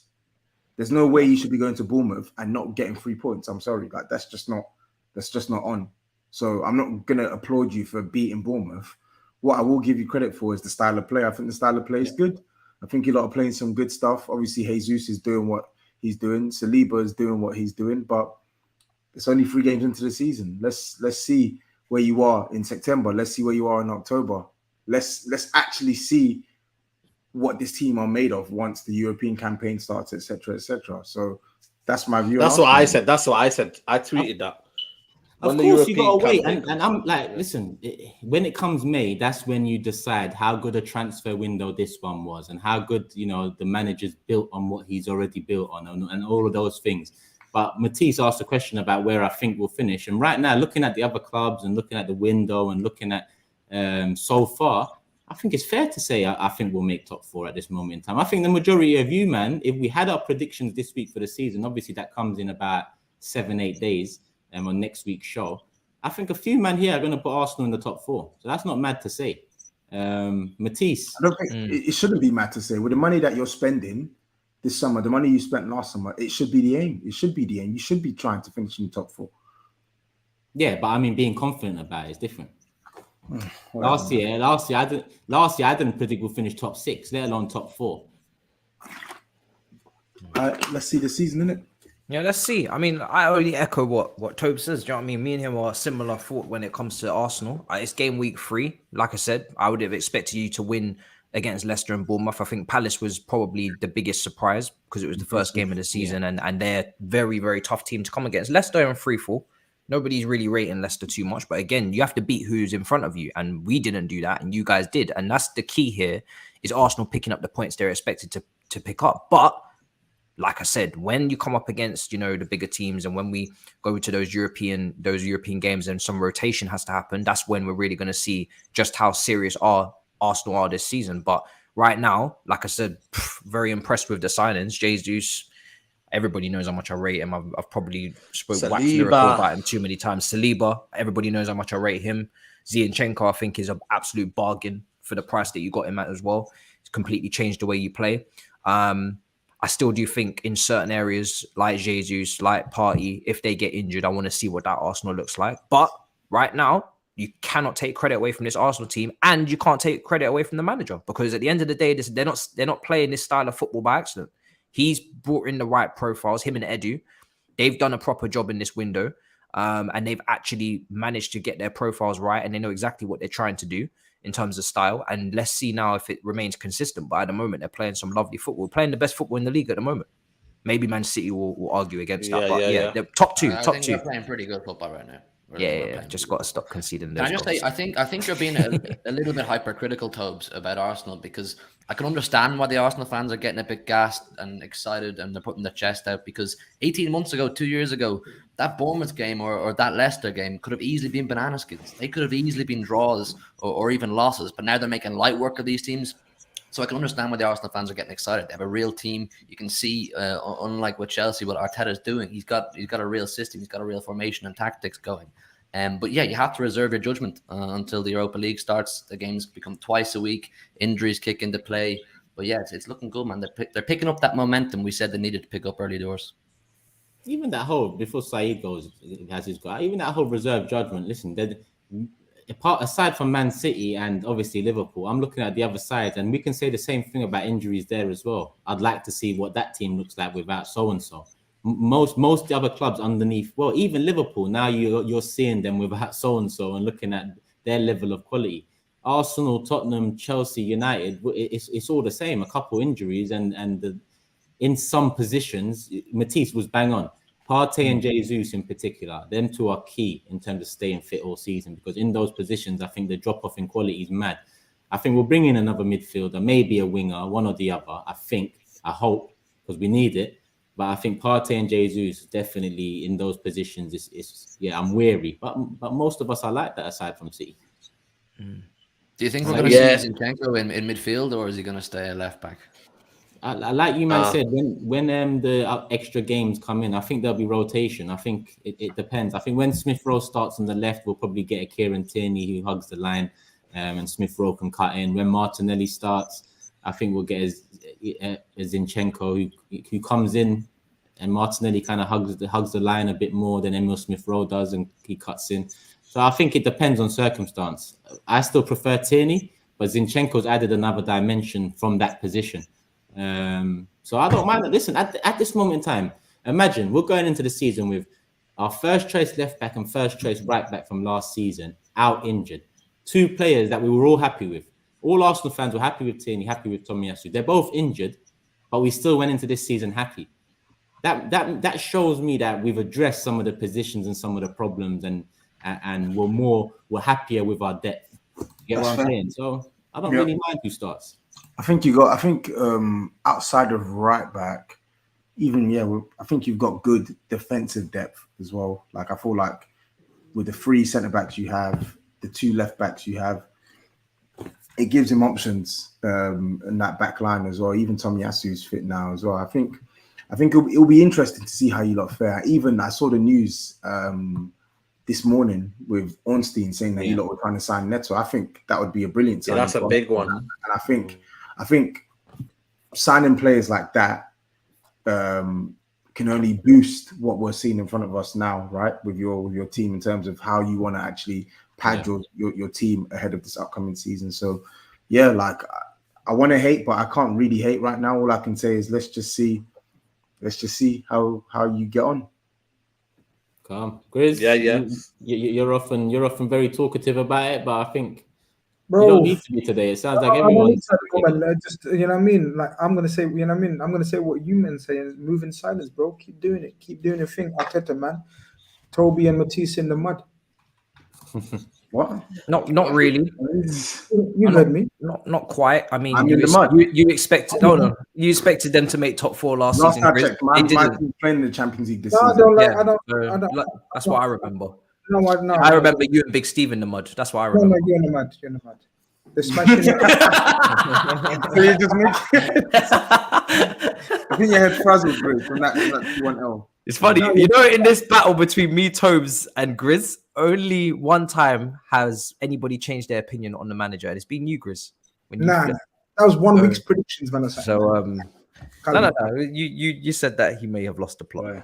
Let's look at some of the. We've just touched an hour and a half, people. 9.4K in the building. We're going to touch on the super chats, end with Tottenham and Wolves with Toby. But before we do, Ryan saying Arteta is building a serious spine at Arsenal with Ramsdale, Saliba, Gabs, Mo, and Jesus. It's going to be very interesting when Arsenal go up to Liverpool and City. Yeah, I think those 4 games we need to see a change in result. You know, performance is one thing, but we need to see a change in result from those 4 games, home and away, against City and Liverpool. Don't know who we just lost there. SAEED, he will be back. Big up Ryan though. Dapo says, big up the big 6. I've been with you all since COVID. Congrats. Arteta not getting praised till he wins the Prem. LOL, it's all good though. Hashtag move in silence. Big up Dapo, man. You have been here a little while still. Often not my biggest fan, but you're still here supporting the thing. So love to see it. Aronson, the Medford Messi, making Koulibaly's dog leads the 51st state. What's this? Oh, I don't know. I don't know. I mean, obviously we're getting. I don't know about how that's worded, my guy. I'll be honest with you. Yeah. So I'm going to move on from that. Can't be happy as an Arsenal fan. We've been in the mud for too long. Waking up being linked with negotiations for Neto and Tielemans makes me... Listen, it's one thing being linked, but it's another thing doing it now. If Arsenal start a season well, and then on top of that, in the last 2 weeks, bring in 1 decent player, 2 decent players, then I'm going to not change my mind on Kroenke, but then I'm going to be like, that's what you need to be doing more often. Not just sitting back and waiting to see because we're in a good moment. Build on that good moment. You have someone reading out the scores here. Tuchel is very predictable and has one style. The Champions League just covered all the cracks. He needs to step it up and he needs to drop players. Top of the league, gonna ride this wave as long as it lasts. Fair play to United tonight, though. Deserved win. Boogeyman in the building. I repeat, certain man was talking shit about De Gea. Karma is a bitch. Sit down, Matisse. And that is pretty much it for the ones I've saved, people. I will try and go back and see if I've missed any. But Tobes, over to you. 1-0 win. SAEED has left, people. So SAEED has left. So yeah, it's just us 5 for the last one on Tottenham. Hang on. Are we saying the Tottenham 1-0 win is more exciting than the City Newcastle? 3-3. Oh shit! What am I saying? We haven't even put up hour and a half, and I haven't timed the show well tonight. I can't lie to you. I don't want to hear about no. You go first. You go first. You're right. 3-3. How can I forget? I don't want to be hearing about no 1-0s, even though I predicted that. I want to. Nor do I, to be honest with you. So we can I can't lie. He don't even need no airtime day after your one. What you want? No, listen. City Newcastle. What a game, man! What a game! It had absolutely everything. Banging goals, banging assists, free kicks, potential red cards. Listen, I have to tip my hat. To Newcastle. They really, really brought it to us, and I can't understand for the life of me why more teams don't do that. I think the blueprint is there as to how you can potentially get joy off Manchester City in a game. And that is get up in our faces. Liverpool do it. Palace did it last season. Southampton did it last season. It's a risky game because if you leave space in behind, we can capitalize. But it definitely is the most effective way to get at us. Is get in our faces, put pressure on us high up the pitch. Everybody talks about, it's a bit boring and repetitive watching Manchester City play football matches because everyone sits back. Everyone just soaks up the pressure and lets us play football. But when teams do come up and at us, like Newcastle did yesterday, and other teams do every once in a blue moon, it makes for really entertaining football. I'm happy. I'm happy with a point, man. It feels like 1 point gain because we showed great mental strength to come back from 3-1 down and potentially could have won it. We saw Haaland hit the post and it had everything, man. It was a fantastic game. I'm happy to come away with that. I think for every club going to St. James's Park this season, it's going to be a problem. They're going to cause problems for everyone. They look like a real team. Eddie Howe has them going, and it's going to be tough to go there for anybody. So I'm glad we have it out of the way and we come away with a point, still undefeated. Yeah, that Trippier free kick was a sick free kick as well. I can't even lie. He's been banging them in since he's been at Newcastle. Do we think City run away with the title this year, considering Liverpool's faltering start, or do we think there might be issues for City to come? Nah, it's too early to say, man. It's too early to say. We're looking good. We're playing well, and we're picking up the results. I know it was a draw yesterday, but we're picking up the results. It's way too early to judge. We're going to have the same issues as we spoke about with Arsenal. More football coming on down the line, injuries. You know, if we lose one or two players, it can affect us badly too. It's too early to make that judgment. TOBS, Matisse, GRIZZ, any thoughts? Or Yeah, I mean, I think Newcastle are a proper team, man. They need more credit because since the start of the calendar year, ever since they made all their adjustments, they've been one of the most informed teams. And I'm a bit disappointed they didn't see it out, to be honest. But, you know, you can understand with City, the way that they attack is just ridiculous. Kevin De Bruyne, the guy is just unbelievable. We say it every single week, but the passes that he's playing in between the lines is ridiculous. There's not many players on the planet, if any, at the moment, that are playing these passes. And the decoy from Haaland to just like move aside for Bernardo to just pop up, you're going to see that a lot because everybody's so scared of Haaland, even if he's not getting the goal, and he did obviously, but they're going to follow him and then leaves a gap. And then next thing you know, there's off the ball runners that are taking advantage. It's very intelligent play. But yeah, Wilson as well. Callum Wilson, Ivan Toney, these guys, and obviously one Brentford player, but they're knocking on the door for England places because that Wilson finish was top class. And that's the second time. That's the second time I've seen him score with the outside of his right boot this season. And he's deadly. He just needs to stay fit. And then he's got serious chances of going well. Next time he needs to be consistent, and then they could cause real problems. Yeah, he was brilliant as well. He's a good player, man. And the thing is with him, you're right, it's consistency because it's consistency in decision making because when he's on it, when he's rampant, you literally cannot stop him. You put 2-3 players on him, he will blitz you.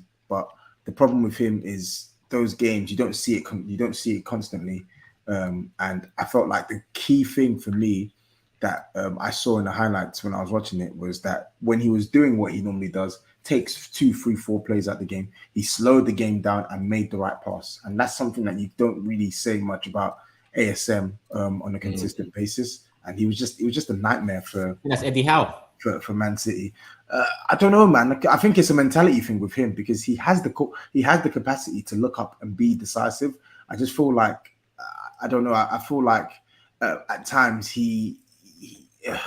I don't even know how to word it, but like I feel like he's his biggest problem. Like he's holding himself back at times because I see it because I'm like, bro, like you can clearly make this pass. When you don't need to shoot, don't shoot. When you don't need to pass, don't pass. Like you can do this, bro. Yeah, I agree. GRIZZ, was you going to say something or? No, I was just going to say it's going to be a long season, man. It is. You can't call it early in terms of so you're going to run away with it. Of course, they're clear favourites. It's apparent to see that comeback is sick. 3-1 down, away to Newcastle. The atmosphere was banging, everything, and they showed amazing resilience to come back, man. You got to put it. You got to give it to them.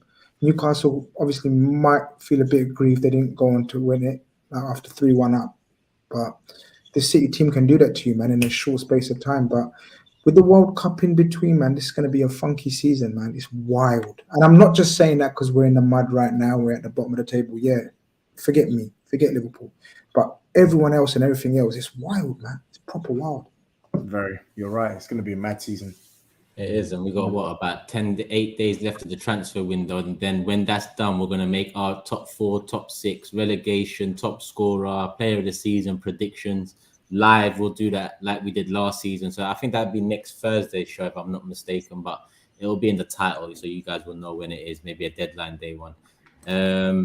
We still got 8.2k here, couple super chats in. So it says, I didn't mean anything bad from that comment. I meant Leeds as another state because of the American coach and the American players.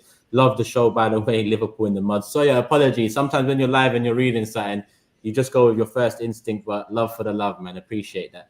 Tevin says, I'm gonna say this now. Newcastle are going to give all of the big six hell. Eddie Howe is building something special over there. Philippe, a Newcastle fan in the building as always. I'm so proud of my team. We played so well, but fair play to City. Haaland, an absolute menace. Terrifying player. Newcastle are a threat. Watch out. I think that was it on the Manchester City game. Cool. TOBS, just quick thoughts on the Wolves one because they did put you under a bit of pressure. First half they did. Are you nervy about the lack of progression in the first few games? No, I'm not, because I'm looking at the bigger picture. We've lost once in our last 14 games. We've won like 6 of our last 7 games. Like, we're one of the most informed teams this year. So I'm not really too concerned. Some of our some of our better players still need to pick up their form. Like Son, for instance, he's not played well at all this season, so he still needs to get going. And the new signings are still not fully integrated into the side. I think only Perisic and Basuma have actually had minutes, but you saw when he played against Wolves, Perisic, he was fantastic. Like, he was ridiculous. So I'm not worried. The first half was annoying. Wolves are the better side, but the second half we showed our quality, and in the end of the day, we got the points and we did enough to win. So we'll keep it moving, man. The performance will get better, but the results is equally important. So we'll keep it going. Keep it going, but we're not, people. 12 over here in the UK. Apologies to the City fans, because City was actually higher up on the agenda than the Arsenal one, but I got ahead of myself after the Chelsea one with Matisse, and then I just brought Arsenal into it. So apologies to Hugh and City. It was a good fight back, but yeah. You know how it is, man. Liverpool take up the headlines, man. You know how it is. Yeah, not for long, man. It's going down now. This is how we do it, man. You know what I mean? When we win, lose, draw, with you know what I mean, with the talk of the town, man. We talk of the town. People, I need you to do a few things for me. As always, hit the like button on your way out. Subscribe to all of the Mandem, and not only subscribe, GRIZZ is going live on his channel after we close down here. So go over to GRIZZ's channel if you guys are still awake in the UK, or if you're abroad and it's an earlier time. Head over to GRIZZ's channel now. Show him some love. Hit the like button there as well. We will be back. Is it Thursday 9 p.m? Yeah, it's Thursday 9 p.m. We'll be back Thursday 9 p.m. People, as always, tune into that one, Game Week 4 preview, and another big one next Monday, Game Week 4 review and Game Week 5 preview. Midweek fixtures are back. Love for the love as always. Apologies for the audio problems with the intro. It is over on Instagram and Twitter if you do want to see it without the audio issues. Big up Thuggery as always. Peace. We're back Tuesday. Love for the love.